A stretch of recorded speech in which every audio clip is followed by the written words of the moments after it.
Kugan Cassius Eiffel, TV in association with MTK Global at Wembley Arena here. With me I've got still WBA World Champion George Groves. How are you, mate? I'm great, thank you, Kugan. Very, very impressive performance tonight. Oh, thank you. I was just stating a fact. No, I'm not taking a piss. No, oh, right, I mean, thank you. Yeah. Nice one. Wonderful body shot to knock Jamie Cox out tonight, and he even said that he's never been down from a body shot before, so it must have been some shot. How do you rate it amongst your knockouts in your career? Yes, I think it might be my first actual knockout KO from a body shot where they haven't been able to get back up. Apart from maybe if I've knocked some bum out, you know what I mean? But I think I dropped Brophy last year, maybe the year before, and he got back up. I dropped Deloisa the same, but I think they got back up. But crippling body shot.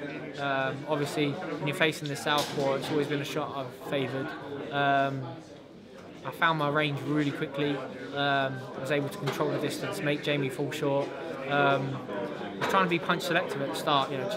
The instructions from Shane was that if you find the home for your shots, don't get greedy, because then you sort of, the more I let my hands go, James going to punch with me. Becomes almost like a 50-50 fight to a certain degree. But each one of Jamie's attacks, I adjusted my feet, made him miss with the first shot. Always came through with a nice solid body shot or heady shot.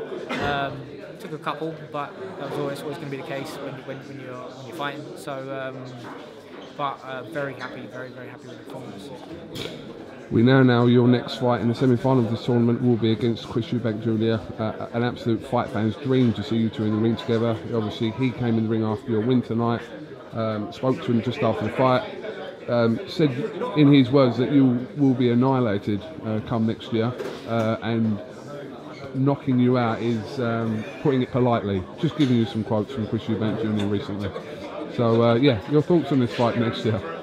I haven't watched Eubank's last fight. I saw the Abraham fight. I was there ringside.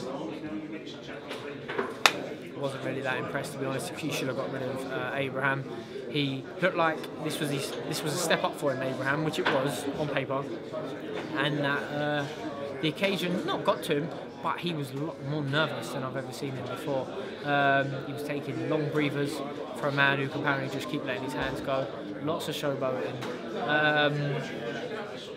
And he hasn't boxed anyone at my level. He hasn't boxed anyone who's going to come in and give a great account of himself.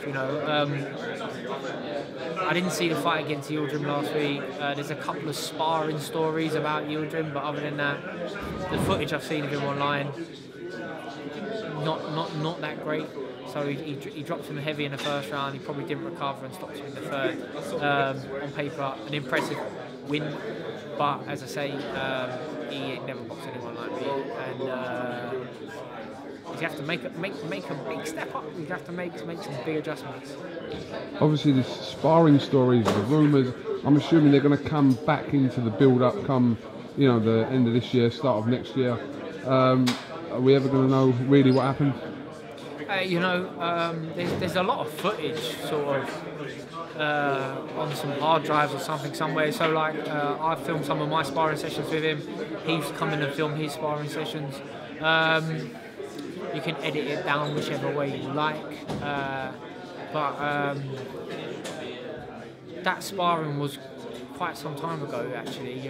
So we consistently sparred each other. He was my sparring partner. I brought him in, paid him, put him up for around the DeGale fight, just going back 5-6 years now. So we've both obviously moved on a lot since then.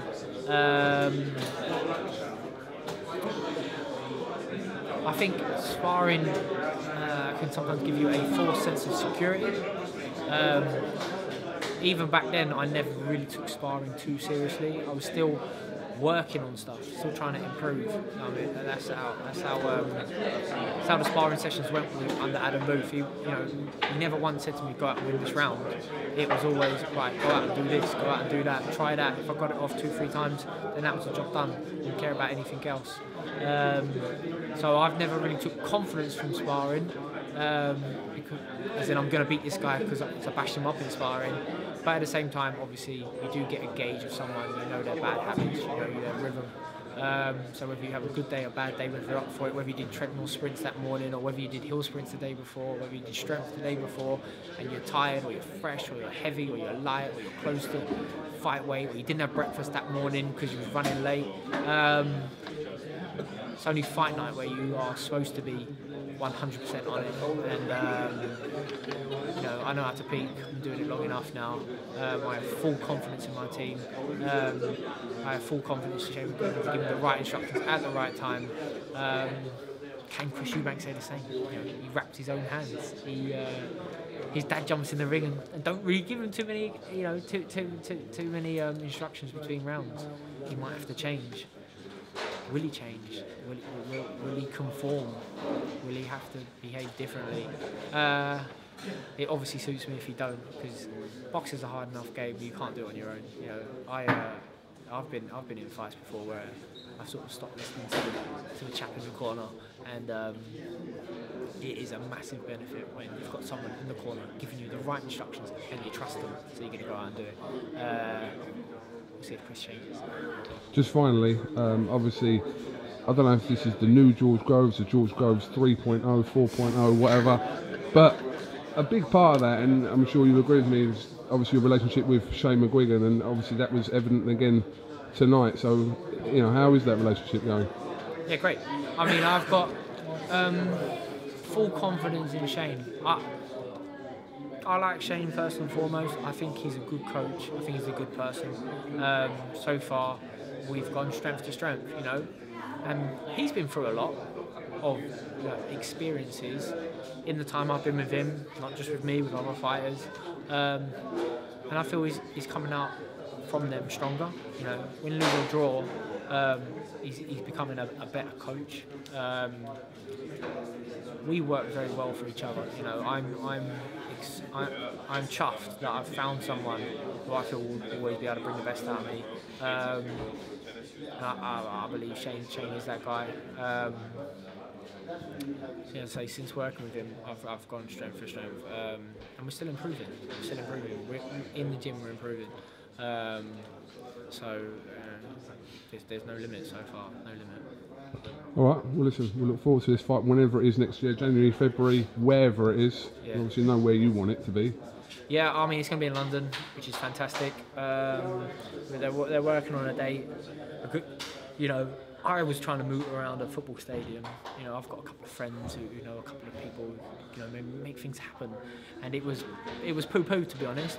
And then Eubank had a tremendous win last week, and then all of a sudden the stadium talks out again. You know, now I'm through it. I think it's inevitable they're going to go outdoors with it. But you know, it could be anywhere. It could be back here. I like it here. I win here. I'm good here. So it might be Wembley Arena, but we will see. No problem. I'm just going to shout out Duncan Ross, because he never gets shouted out, and he's a good geezer. He's a great geezer. He's a great geezer. And he has the ability to look like the fighters he looks after. So he looks like me today, right? But you'll be so surprised. He also looks after Anthony Ogogo. When Anthony Ogogo's out, totally different. You wouldn't even recognise him. But other than that, he does a lot of double work for me. Good looking fella, obviously. And shout out Duncan Ross. Shout out Duncan Ross. No problem. George Groves, congratulations, and yeah, whatever you're doing tonight out in town or whatever. Oh yeah, nice one. Now I'm going home. I've got two drug tests, so I'm going to slowly work my way through a bit of water, and then I'm going to get home, mate. Thank you very much.